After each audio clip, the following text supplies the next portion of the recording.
Nama saya Kenneth Polei. Saya alumni dari Psikologi Unima tahun 2020. Ya, lulus tahun 2020. Kemudian sekarang saya bekerja di PT Permodalan Nasional Madani, Persero, sebagai staf RO atau Representative Officer. Ya. Jadi bro kuliah jurusan psikolog kan nih? Baru kelar psikolog. Jurusan psikologi. Oh, pas. Hari ini orang mau bahas soal kesehatan mental.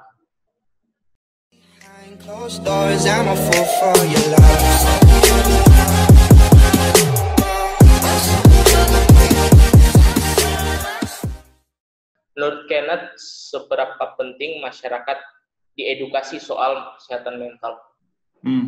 Menurut kita, seberapa penting? Kalau menurut kita sangat penting. Seperti sama pentingnya ketika kita menjaga kesehatan fisik. Karena ketika kita tidak sehat secara fisik, berarti artinya kita sakit. Begitu juga dengan mental. Ketika kita tidak sehat dengan mental, berarti kita sakit mental. Paradigma orang ketika sakit mental itu menjurus ke gila, sakit jiwa begitu. Seperti itu. Atau orang biasa bilang gila. Nah, kalau misalnya di psikologi itu dia untuk gangguan mental atau gangguan jiwa itu dia ada dua klasifikasi. Apa itu? Nah, yang pertama itu psikosis dan yang kedua neurosis. Nah, kalau dia masih dalam tahap neurosis, itu masih bisa disembuhkan. Atau kita bisa punya kemampuan untuk menyembuhkan diri sendiri ketika kita mengalami itu. Misalnya, kita mengalami stres atau gangguan kecemasan, seperti itu. Itu bisa ditanggulangi sendiri. Kemudian kalau misalnya di psikosis, itu yang lebih berat. Gangguan jiwa berat. Itu gila Pak itu Kang. Skizofrenia, itu yang orang bilang gila. Jadi sudah menghayal. Antara gila dan stres itu beda. Nah, kalau kayak apa? Waham-waham itu masuk di situ? Itu masuk psikosis. Jadi kita tidak sadar kalau kita sakit. Ya. Kalau neurosis yang saya bilang tadi, kita paham kita sedang sakit. Maksudnya kita punya masalah dengan mental seperti itu. Kita sadar. Tapi kalau psikosis kita tidak sadar sama sekali. Ya. Itu yang tuh ini yang tidak sadar itu yang bahaya kan? Yang tidak sadar itu bahaya. Terus kalau yang psikosis itu dia sudah dalam penanganannya psikolog. Jadi dokter kejiwaan seperti itu. Psikiater. Oh, psikiater. Ya. Psikiater. Nah, ini kan banyak orang yang tidak tahu toh. Maksudnya beda psikolog yang psikiater. Kalau psikiater itu dia lebih ke medis, rekam medis. Jadi sudut pandangnya itu di medis, jadi cara penanggulangannya juga beda.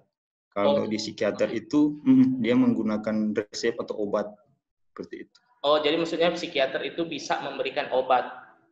Dia sedang memberikan obat, memberikan resep untuk mengatasi gangguan mental tersebut. Iya. Jadi, sedangkan psikolog pendekatannya beda. Pendekatannya itu ya seperti konseling, coaching, seperti itu. Oh, soalnya kan kalau psikiater itu dia dokter yang ambil jurusan psikiater kan? Spesialis kejiwaan. Spesialis kejiwaan. SPKJ. Nah, menurut Kenneth bagaimana kalau tuh tanggapan stigma masyarakat pada umumnya, apalagi di Manado sini maksudnya mengenai kesehatan mental kan, kalau orang pikir aduh, kita misalnya depresi, ini yang paling sering dialami orang itu depresi Nah, kalau orang mau pergi ke psikolog atau psikiater kan orang beranggapan aduh, gila tuh orang sana. Jadi ada stigma masyarakat yang mengatakan ketika orang pergi ke periksa psikolog atau ke psikiater itu dianggap gila.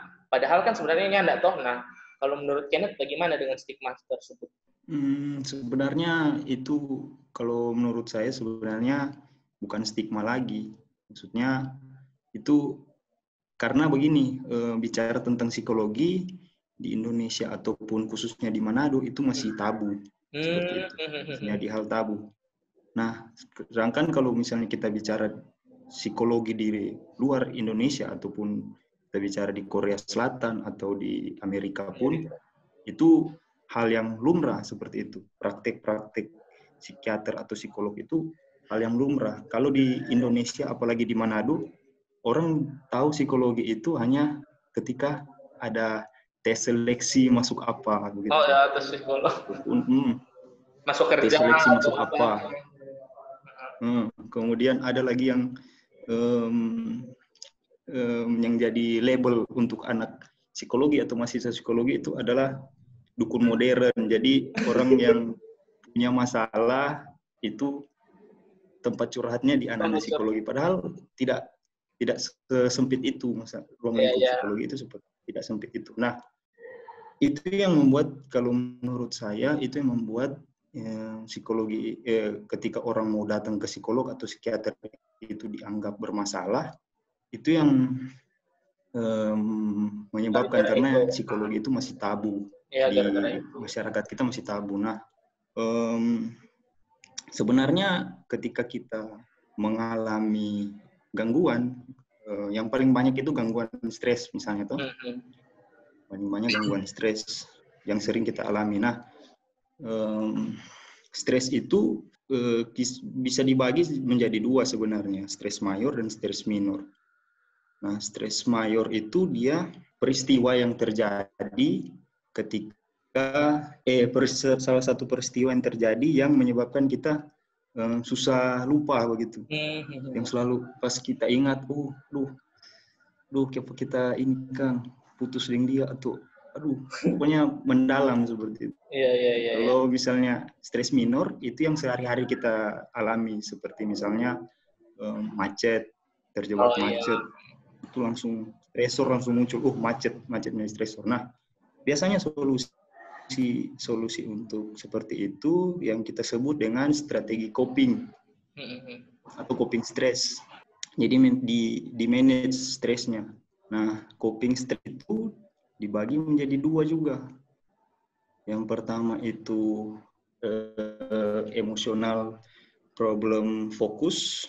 Yang kedua itu ada problem fokus coping, seperti itu. Nah, kalau dia bersifat emosional, itu dia lebih ke pengalihan, seperti itu. Pengalihan ke tempat lain. Biasanya yang dilakukan itu tidak langsung kepada fokus permasalahannya, seperti itu. Jadi dia pengalihan. Nah, biasanya itu ada namanya tensing, atau dia menjauh atau menjaga jarak dengan orang lain, seperti itu. Untuk tujuannya apa? Untuk mengintrospeksi dirinya. Supaya tidak terjadi stres tersebut. Iya. Nah, kemudian itu secara emosional. Ada juga kriterianya. Nah, salah satu yang termasuk dalam emosional fokus coping itu, dia salah satunya itu ada escape avoidance. Jadi dia melarikan diri, seperti itu. Tidak mau mengatasi konflik. Jadi misalnya dia contoh konflik atau masalah atau stres seperti itu, dia tidak mau mengatasinya langsung, seperti itu. Lebih memilih tidak mau terlibat langsung. Jadi dia lebih cari hiburan atau cari minuman beralkohol, seperti itu. Nah, tapi ada juga kriteria yang satu yang namanya positive reprisal. Jadi dia mencoba mencari makna positif dari masalahnya itu. Iya. Jadi kita dapat masalah ini, apa nilai positif untuk kita supaya kita lebih ini masalah datang supaya kita lebih dewasa, supaya lebih hati-hati. Itu sih. Nah, ada juga teknik coping stress itu yang dia straight langsung ke masalahnya, atau problem focus coping. Jadi ada kriteria yang pertama itu planful, namanya planful. Jadi dia merencanakan satu tindakan apabila stresor itu muncul seperti itu. Jadi dia sudah ada langkah antisipasinya seperti itu. Ada juga yang seeking social support. Nah, ini yang kebanyakan terjadi di masyarakat, yaitu dia mencari support sosial ketika ada masalah. Curhat. Dia cari support sosial. Ya, bisa curhat, tapi cari bukan dukungan. Curhat. Dia mencari ini. Contohnya dia story di WA begitu. Story misalnya, galau begitu. Supaya ada orang ada komen, dukungan, Kang. Supaya ada dukungan dari orang. Supaya apa, bro? Nah, itu salah satu strategi coping. Nah, dan itu yang namanya seeking support. Dan itu bisa menghilangkan stres tersebut. Itu salah satu manajemen stres. Jadi tidak serta merta langsung menghilangkan stresnya seperti itu. Jadi ketika misalnya Iten itu orang yang emosional fokus coping seperti itu. Jadi dia tidak mau menghadapi masalah yang ada. Dia mau mengalihkan permasalahannya seperti itu. Ada juga misalnya Iten mau hadapi masalah ini pakai problem fokus coping seperti itu. Langsung dihadapi straight begitu. Jadi bisa dipilih sesuai jenis stresornya begitu. Nah, sebagai masyarakat, bagaimana orang bisa meningkatkan kesadaran untuk tentang kepentingan kesehatan mental, di dalam negeri orang di Indonesia ini, atau di khususnya Manado, Bagaimana orang bisa meningkatkan kesadaran pentingnya kesehatan mental? Ya, sebenarnya kalau praktek-praktek atau tindakan-tindakan persuasif seperti itu dari zaman kita mahasiswa so banyak. Misalnya di setiap tanggal 10 September itu orang ada di Zero Point bagi-bagi stiker atau bagi-bagi bunga. Di Tomohon juga ada seperti itu, gerakan-gerakan seperti itu. Kemudian di sosial media juga kita sejak zaman mahasiswa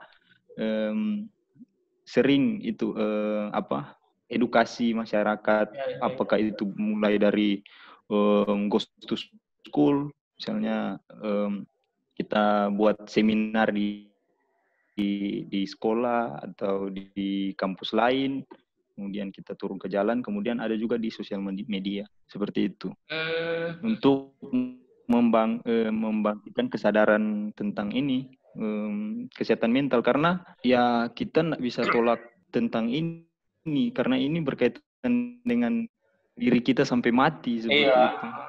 Jadi nggak bisa menghindar dari kesehatan mental ini. Betul. Nah, berarti orang kan memang harus betul-betul gencar supaya mengedukasi masyarakat mengenai kesehatan mental agar tidak terjadi kesalahpahaman mengenai persepsi tentang kesehatan mental.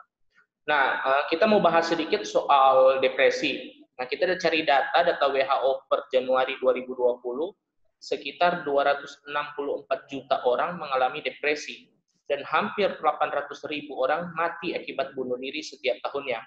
Dan bunuh diri sebagai penyebab kematian tertinggi kedua pada orang usia 15-29 tahun. Nah, dari segi psikolog sendiri, bagaimana untuk maksudnya pandangan soal depresi ini? Ya, kalau dari kacamatanya saya ya, nggak tahu dari teman-teman yang lain, mungkin kesadaran untuk ini bercerita itu seperti itu. Maksudnya keterbukaan tentang permasalahan itu yang menjadi penyebab kebanyakan kejadian seperti kasus di Tomohon itu ada mahasiswa juga bunuh diri. Nah, ternyata dia mengalami banyak sekali stresor yang akhirnya bikin dia depresi seperti itu. Kan depresi itu tingkat lanjutan dari stres itu. Jadi dia sudah tidak bisa. Begini maksud. Tunggu. Maksudnya begini, orang-orang berpendapat kan bahwa kalau bunuh diri itu cuma masalah begitu bunuh diri, cuma masalah begitu. Nah, padahal sebenarnya kan masalah depresi itu kompleks kan yang menyebabkan orang bunuh diri, bukan cuma karena cuma diputus cewek bunuh diri. Padahal kan kompleks kan sebenarnya. Nah, bagaimana penjelasannya? Itu yang kita bilang tadi, stresor yang berkumpul. Jadi stresor itu adalah sumber stres. Jadi misalnya contoh tadi diputus pacar, kemudian misalnya finansial sudah kritis, terus nggak ada yang bantu, nggak ada yang tahu permasalahannya itu orang. Terus orang lain itu bikin biasa karena orang lain nggak tahu kan, nggak tahu kita punya stres seperti itu. Nah, itu yang mengapa penting ini coping stress. Mengapa coping stress itu menjadi penting? Karena itu pengurai sebenarnya. Jadi kita bisa urai stresor-stresor yang ada supaya tidak bertumpuk menjadi depresi seperti itu. Oh iya. Kalau menurut saya dari kacamata saya itu lebih baik sih manfaatkan strategi coping yang ada seperti itu. Walaupun tidak serta-merta menyelesaikan masalah seperti itu, walaupun tidak menjadi jawaban akhir dari permasalahan, tapi setidaknya itu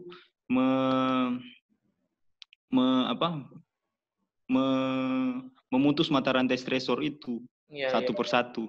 Jangan sampai dia di depresi. Karena jika depresi, ya itu kita sudah memasuki pintu yang saya bilang tadi, yang psikosis tadi, gangguan jiwa berat. Gangguan jiwa berat. Berarti maksudnya orang-orang depresi juga seharusnya jangan dulu pandang stigma masyarakat, tapi mau untuk menceritakan kondisinya, apalagi ke tenaga profesional kan, seperti psikolog atau psikiater gitu. Minimal ke teman terdekat lah. Ya, minimal ke teman terdekat. Nah, menangis pun itu enggak masalah sebenarnya. Kalau di psikologi itu stres kali itu perempuan enggak ada masalah. Kalau di psikologi itu disebut sebagai katarsis. Atau media untuk kita. Nah, salah satu katarsis itu ya air mata, seperti itu. Atau ada juga yang tidak bisa menangis. Misalnya tidak bisa menangis. Katarsisnya adalah misalnya dia pergi ke tanah lapang atau ke pinggir laut terus teriak. Gitu. Nah, ada juga katarsis yang ada juga katarsis yang lain seperti teman saya itu ya dia merujuk ke alkohol seperti itu. Iya. Untuk merilekskan merelaksasi pikirannya untuk melepas emosi yang ada di dalam dirinya, walaupun tidak menyelesaikan masalah kan. Iya. Tapi setidaknya bisa melegakan. Stresor yang ada itu sudah stresor yang ada itu sudah diputus itu. Berarti sebenarnya tinggal keputusan kita pribadi untuk memilih cara melepas stres yang lebih bermanfaat dan tidak berbahaya sebenarnya. Kan banyak kan yang berbahaya. Pukul orang juga tepat. Bisa melepas stres itu sebenarnya. Tapi kita tinggal atau berdoa. Ya. Berdoa juga bisa menjadi salah satu katarsis yang saya bilang tadi, katarsis. Ya. Nah, seperti itu. Nah, kita sempat juga maksudnya berdiskusi lalu dengan salah satu dokter psikiater. Nah, dan kita setuju dengan pandangan ini. Depresi itu bukan tandanya kurang iman atau tidak percaya Tuhan. Sama halnya dengan penyakit lain. Jika kita terkena demam atau sakit lainnya, kita butuh dokter. Bukan karena kurang iman. Setiap orang bisa kena depresi. Orang beriman bisa kena flu dan batuk. Begitupun orang beriman bisa kena depresi. Bukan karena tidak percaya Tuhan. Tapi memang itu penyakit yang butuh tenaga medis. Artinya kita semua tidak ada yang kebal dengan itu. Tidak ada kebal. Selama kita masih memiliki pikiran, selama kita masih memiliki emosi, memiliki akhlak, kita tidak akan terlepas dari stresor. Orang yang tidak memiliki stresor hanya dua, orang mati dan orang gila seperti itu. Nah, kalau kaitannya dengan misalnya kerohanian dari segi psikolog itu gimana maksudnya? Apakah psikolog misalnya Kenneth kan Kristen akan memberikan opini-opini psikolog, apakah juga akan memberikan opini-opini dalam hal rohani? Ya, kalau misalnya kita nggak bisa saling mengintervensi ya, misalnya psikologi mengintervensi agama atau agama mengintervensi psikologi. Nah, kita ada di dimensi yang berbeda, maksudnya dimensi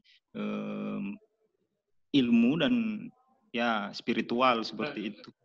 Dan kalau misalnya seperti itu, lihat kliennya seperti apa. Contoh misalnya kliennya itu mempunyai stresor di gereja atau di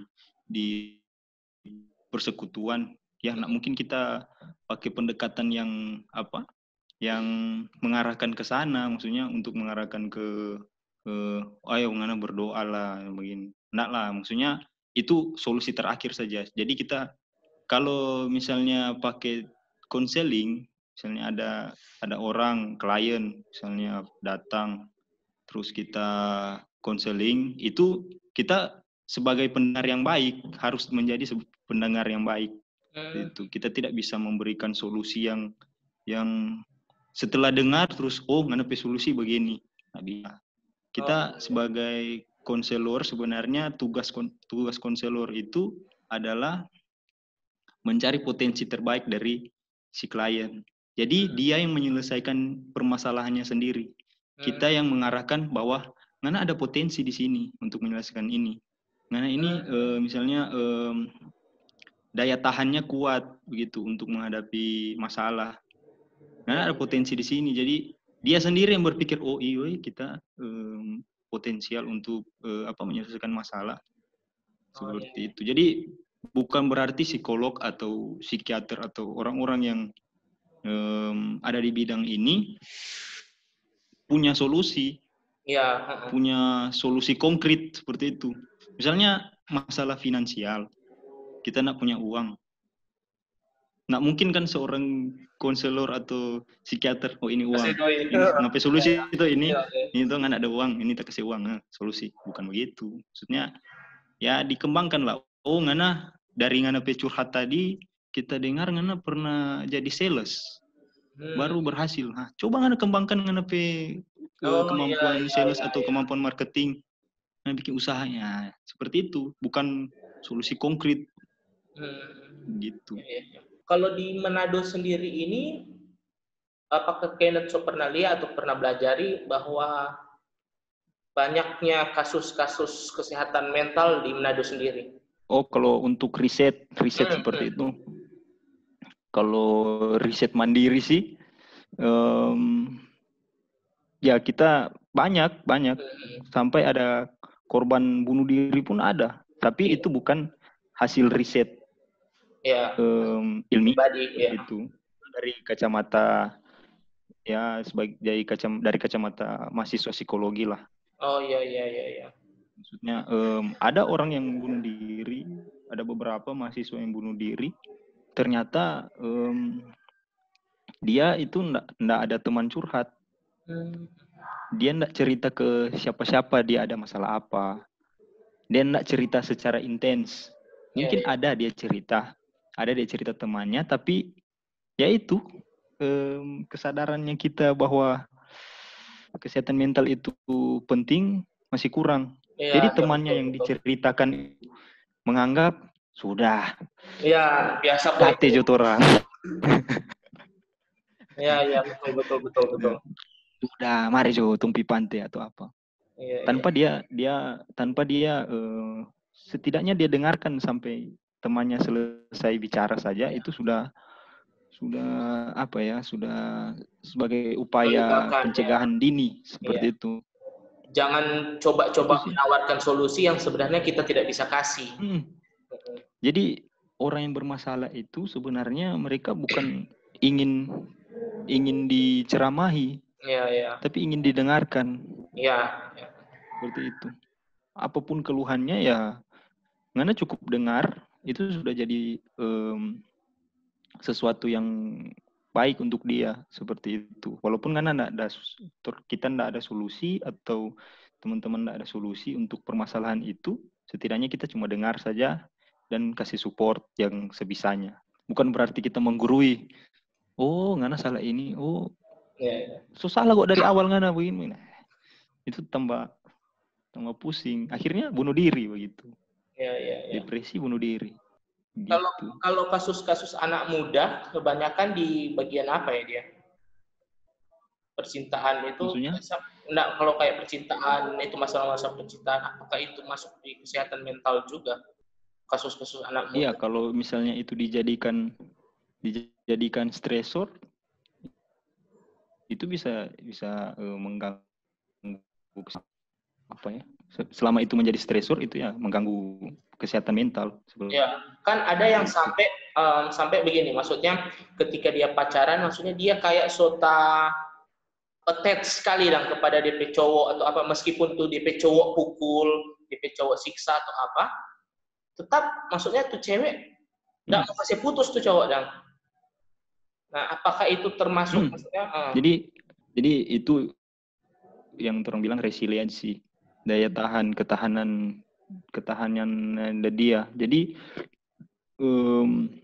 itu sebenarnya berperan di situ afeksinya dia atau perasaan yang terlalu terlalu dalam seperti itu, takut kehilangan, itu yang berperan sebenarnya. Meskipun itu kan ada sudah kejadian disiksa juga, itu yang bikin iya, kalau secara fisik kan masih bisa sembuh, ada obatnya, paracetamol atau apa. Tapi kalau disakiti secara perasaan itu lebih parah, begitu bro. Contoh misalnya ada yang pacaran terus kekerasan. Iya. 1 minggu 2 minggu itu sembuh. Tapi contoh misalnya ada dicintai apa begitu kan, akhirnya bunuh diri. Seperti kejadian di Makassar kan seperti itu. Oh iya.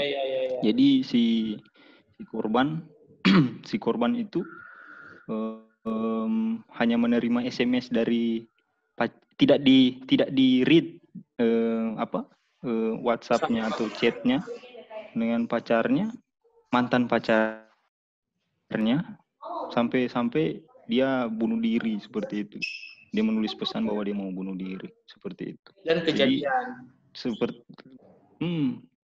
jadi kekerasan fisik itu tidak ada apa-apanya dengan kekerasan batin.